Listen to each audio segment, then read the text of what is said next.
Good morning friends. ഞാൻ 2 ദിവസമായി ഈ സ്റ്റോക്ക് വാച്ച് ചെയ്യുന്നത്. ഗുജറാത്ത് അംബുജ എക്സ്പോർട്സ് എന്നൊരു കമ്പനി.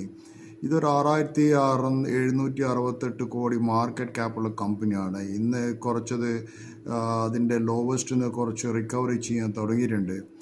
ഇപ്പോൾ അതിൻ്റെ പ്രൈസ് 148 റുപ്യാണ്. അതിൻ്റെ ലോവസ്റ്റ് പോയത് 125 റുപ്യാണ്. ആ 120 റുപ്യ എന്ന് പറഞ്ഞാൽ അതിൻ്റെ ഒരു 5 കൊല്ലത്തെ ലോ ആണ് ഞാൻ കാണുന്നത്. പക്ഷേ ഈ കമ്പനി വാല്യൂഷൻ വൈസ് നോക്കുകയാണെന്ന് വെച്ചാൽ സ്റ്റോക്ക് പി ഒക്കെ ചീപ്പറായിട്ടാണ് എനിക്ക് തോന്നുന്നത്. പക്ഷേ അതിൻ്റെ ഒരു പ്രശ്നം എന്ന് വെച്ചാൽ കമ്പനിക്ക് സെയിൽസ് ഗ്രോത്ത് കാണിക്കുന്നില്ല.